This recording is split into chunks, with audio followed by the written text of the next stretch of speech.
watching yet, but I'll be posting this on YouTube. So I'm going to be doing a weekly broadcast, and each week of the month I'll cover a different topic. The first week of the month, the first Saturday, it'll be each week on Saturday at noon Pacific time. And then I'll post, well, we'll see how it goes. I'll have all the links of the things I'll talk about in the description by Monday. I don't know that I'll necessarily get them done today, but we'll see how that goes.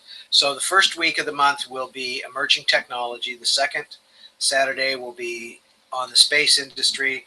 The third Saturday will be on health and longevity. And the fourth Saturday will be on botany and mycology, geared primarily towards growing your own food and making your environment more healthy. And then when there's a fifth Saturday, I'll do something that I have personal interest in, like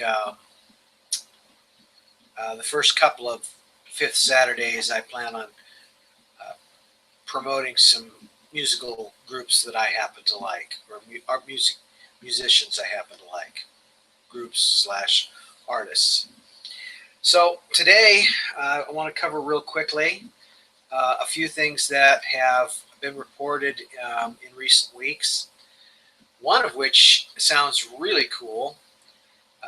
Anybody who's a Star Trek fan knows what holographic generators are supposed to be, and apparently we're now getting a lot closer to being able to produce something like that. There is a university, or somebody, Yoshi Ochai of the University of Tsukuba in Japan, I assume, is making touchable holograms using femtosecond lasers. They call them like fairy lights, and there'll be a link down below to the YouTube video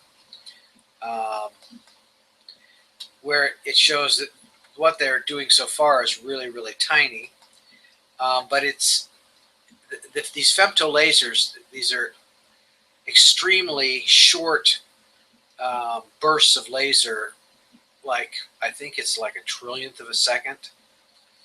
It might even be a quadrillionth of a second, but it's extremely short, because longer nanosecond laser pulses are long enough that they could burn you. But touching these holograms basically feels like sandpaper or static shock, according to participants. And it basically, the beam of laser strikes a molecule of air and turns it into plasma, and it lights up. So it's creating microscopic bits of plasma in the air. And so it's literally, it's something you can reach out and touch. And in the video, they show people touching them. The images that they're projecting right now are really, really small.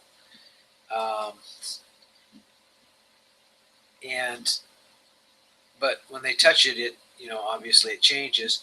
And like any, so the laser turns air into plasma, which emits light, units called voxels. And like any laser, like a laser sensor can sense when its field is broken and give feedback to the driver to tell it to alter. So just like they're using like laser scanners for self-driving cars that are scanning the environment and getting feedback on distances and motion and whatnot of objects. And so this laser, in addition to creating these voxels, these little points of light that you can touch and feel, it's also sensing the feedback from that so that it reacts to your touch, changes or moves according to its programming. So that's kind of interesting. And recently, the International Telecommunications Union agreed on the definition of fifth generation networks, 5G networks, and they're scheduled to commercialize the technology is due by 2020. And the definition they've given it is a 5G network is capable of transmitting data at up to 20 gigabits per second. This means that users can download an ultra high definition movie in 10 seconds. So, that's more than 100 megabits per second average data transmission over 1 million Internet of Things devices within a square kilometer. So that's a huge amount of capacity, which is needed for the Internet of Things as more and more devices are connected. The ability to transmit all that data from those things is going to require the 5G network in years to come. Google, always doing neat stuff, is now their street views. If you're a user of Google Maps at all, to plan out your trips.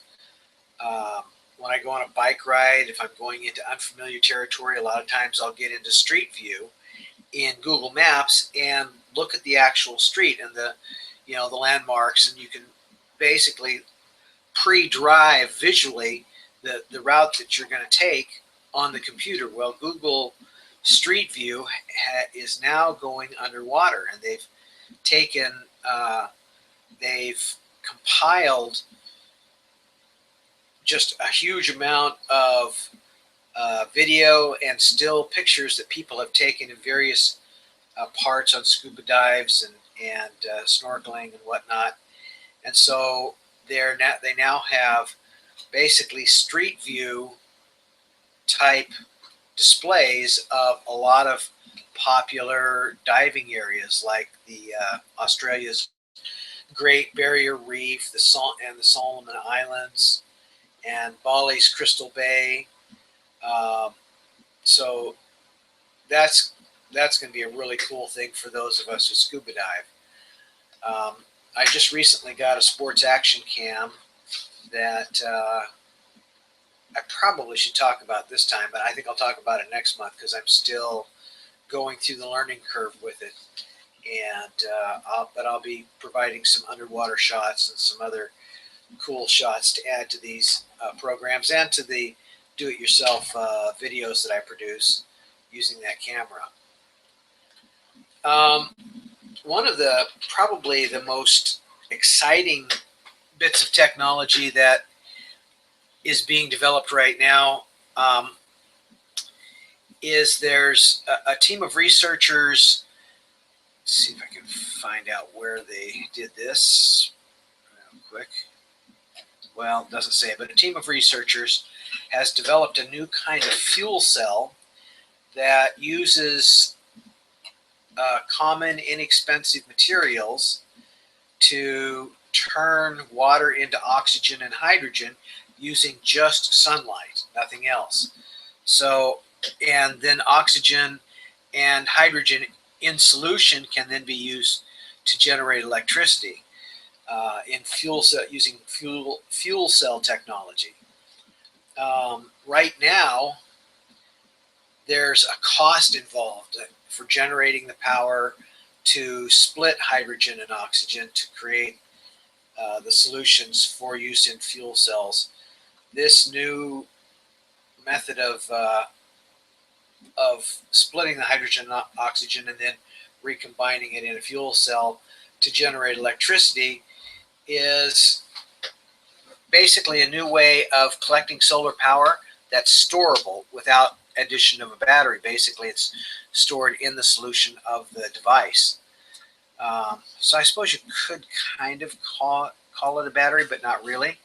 But you stick it out in the sunlight, and it charges up, and then until you turn the device on and start drawing power from it, like you would a battery, it just stays in suspension or in solution.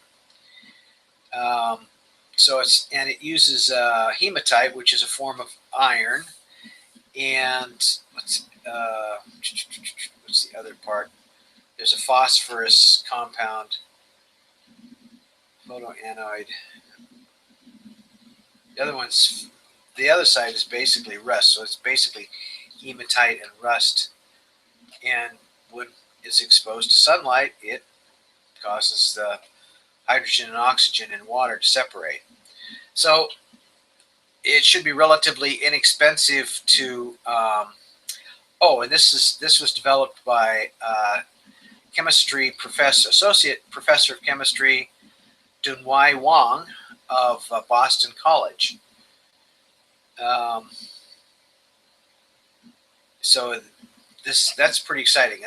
Inexpensive materials that you can put out that will turn sunlight into electricity without solar cells. And solar cells are a wonderful thing, but they have a lot of challenges. If a solar cell gets dusty and then gets hot, it can cause variations in temperature that cause the cells to fracture. And there's a lot of issues using solar cells. They basically have to be kept very clean, and they're very fragile. And this technology would not be fragile and would not be significantly impacted by dust getting on it. It would just reduce its ability to output slightly. Tests of this new amalgam basically produced 0.8 volts, which is 3 of them put in series would be more than a D-cell battery. So it's probably going to take. It'll be interesting to see how this scales up. Right now, this is an emerging technology. This is something that's just been discovered and hasn't been commercialized yet. So it's going to be interesting to see how this gets developed into commercial products.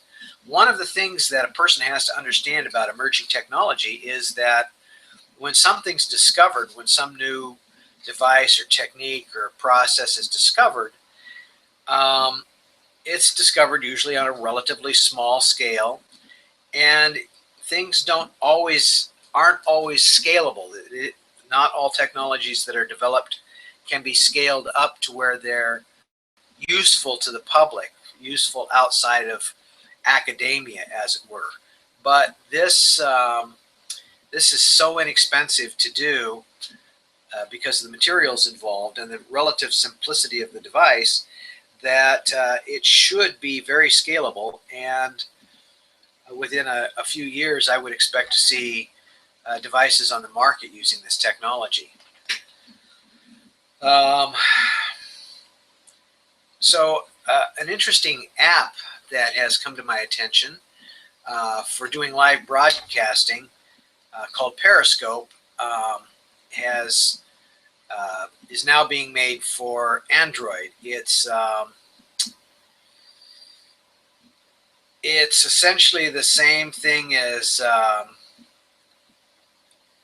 iOS. The iOS for Apple. Twitter's live broadcasting app, Periscope. Oh, okay, so it was available on the Apple phones, but now it's open. Now it's available on the Android phones, and this app allows you to basically stream video, broadcast video anywhere from your smartphone, your tablet, basically any Apple operating system or now Android operating system. And that's something I may take advantage of at some time in the future. I'm still kind of in the learning curve with using my phone, my smartphone, as like a camera, or just for taking pictures or videos. I haven't quite gotten to the point where I'm ready to broadcast with it. All right, let's see what else we got. Oh, here's an interesting new item, and this will be next month during DEF CON Hacker Conference in Las Vegas. A security researcher named Ben Cadill will unveil a new device that called a proxy ham that will transmit Wi-Fi signals for up to 2.5 miles. And apparently he's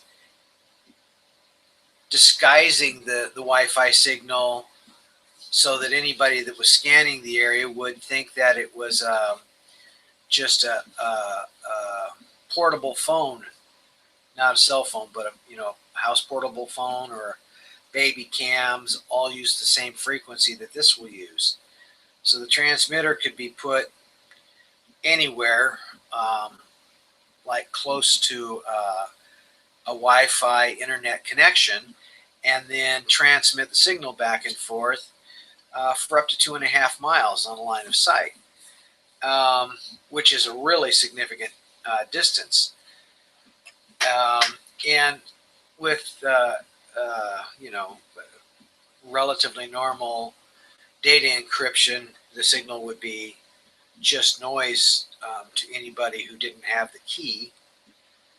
So you would be able to, with this device, you would be able to transmit. You have a Wi-Fi unit in your house, and then out in your barn or out in your shop, or somewhere else on your property, within a mile or two, you could have your computer set up and be working on your computer through your Wi-Fi at a great distance. This also, I think, opens up the possibility for like neighborhood networking, where everybody in the neighborhood could pitch in a few bucks a month for super high-speed internet, which a lot of us can't justify, because it can run you 100, 120, maybe more a month for really high-speed internet connection. But with this device transmitting from there, and everybody in the neighborhood having the right kind of transmitter receiver device in their house, could access the internet from that central hub. Also going to be great for commercial settings, where if you're in a warehouse, you'd be able to transmit without having to run cables or use expensive short distance relays. You'd be able to transmit over your entire property. If you have a property that covers a couple of acres, you'd be able to transmit the Wi-Fi signals. And it doesn't have to be just internet. I mean, this could be sound system, voice communications, video communications, security system, all now able to with this device, able to transmit up to 2.5 miles, which is a pretty significant improvement over the current technology.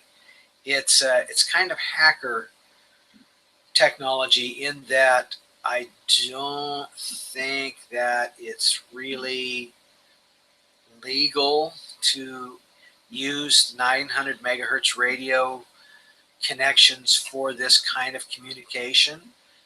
I'm not sure. I would have to check into that. I'm a ham, incidentally. If anybody, well, I don't have any equipment, so it's kind of pointless, but my call sign is KG7DLV. I have a general class ham license. And so anybody that's interested in getting information about ham equipment, or I'm hoping in the future to have guest speakers on these various, on some of the topics that we'll discuss, particularly in the space industry, but also in technology and in botany and whatnot. And I'll be recommending various YouTube channels on different topics that I find to be of value. Yeah. All right. Well, that kind of covers most of what I had planned to talk about. Let's see what else I've got here. Let's see what this is. Do-do-do-do-do.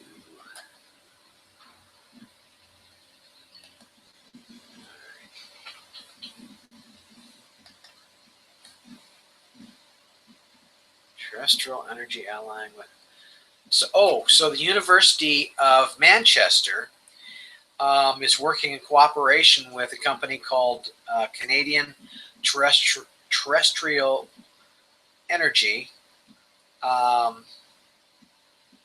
It's formed an alliance with the Dalton Nuclear Institute at the University of Manchester in UK to develop a molten salt reactor, an integral molten salt reactor. And I personally believe that for large-scale energy production, molten salt reactors are the way that we're going to have to go, certainly for use on other planets when we get into space, and to provide low-cost electricity all over the world.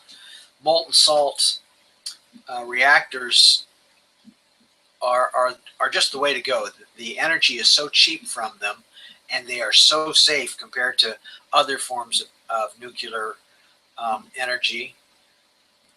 And it's a technology that's already been developed to some degree, but when nuclear reactors were first being worked on, designed, and built, most of the funding was coming from the government, not from the energy industry.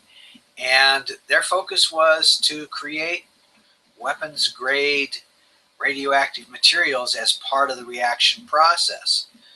The molten salt reactors use that kind of stuff up. They get rid of unwanted waste radioactive materials, burn them up basically in their process, and they don't create hardly any. I don't think there's any radioactive waste that's going to come out of them. It basically uses the radiation up in its various, know exactly the term for their steps of radioactive decay, and each step of radioactive decay generates heat. And so that's in that process with the particles flying around in the reactor and stimulating the decay and division of various elements, things get burned up. The energy gets taken out, turned into heat, and then is turned into electricity. So the molten salt reactors use up bad, undesirable forms of nuclear waste, things that we are currently storing deep in the ground, which I think people overreact to. You go 3-4 miles down into the ground and put, containers in there. I don't care if they leak or not. The radiation's never going to get to the surface. Most of the radioactive material that we're putting down there came out of the earth in the first place. The inside, the core of our earth is full of radioactive material. That's what one of the things that keeps the core molten and heated is nuclear reactions that are occurring underneath the ground. So I think personally, I think there's a lot of unnecessary angst about putting nuclear waste in the ground. But the molten salt reactors use some of that. You take some of that material and use it kind of to start the reaction, and it basically gets used up in the process and has to be replaced periodically. So that's kind of exciting, and they're scheduled. The firm intends to make it ready for construction and licensing for early 2017. So that's not very far away. That's just a couple of years, or a year and a half. And their first model that they're talking about building is 80 megawatt building, which are reactor, which is enough to power a small town, I believe. Let's see, down here a little bit. There'll be a link to the article on this in the description. I'll have links to all of the things that I talked about in the description. So yeah, one of the cool things about the molten salt reactors is that normal reactors, if the coolant drains out or something happens, the cooling process is turned off, the reaction gets hotter and hotter and hotter, and you have a meltdown. With the molten salt reactors, what they have is the radioactive material is in liquid form, and they have plugs that are kept cooled. And as long as those plugs are kept cooled, the material is contained. If the core starts to overheat, those plugs melt and the core liquid drains into a containment, into a container designed to halt the reaction, to prevent the reaction from continuing. So it can't have a reactor meltdown, core meltdown like we've seen in so many nuclear facilities that have had failures. And so all of the risk of a meltdown is gone. All of and right now their design is for a 7-year life, at which time they take the whole core, they shut it down, let it cool, and take the old core out and put in a new core. So it's a relatively easy and very safe plug and play system for renewing the materials in the core where the reaction is occurring, and that makes it a lot easier to manage. And it also makes it extremely inexpensive. The core units can be manufactured separately, shipped there, put in place, and then yeah. So it basically, it's the safety engineering profile is really, it's a real low complexity device. It's not as complex or difficult to maintain or operate as a traditional reactor, and it's a lot safer because of the whole built-in automatic shutdown system that's designed into it.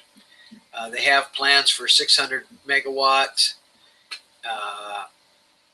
model in the future too, on the plans here on the page. An 80, a 300, and a 600 watt reactors, megawatt. So yeah, that's I think that's about it for our show today. I invite you to join us next Saturday, same time, same channel. Well, probably not same channel, but I will post the channel on the Society of Enoch and the City of Enoch Facebook group pages, so you'll have a link. And this we'll be doing this every week at this time. Next week will be about the space industry, and I've got a lot of exciting stuff to talk about then. So I hope you'll join me at that time. Thanks for joining me today.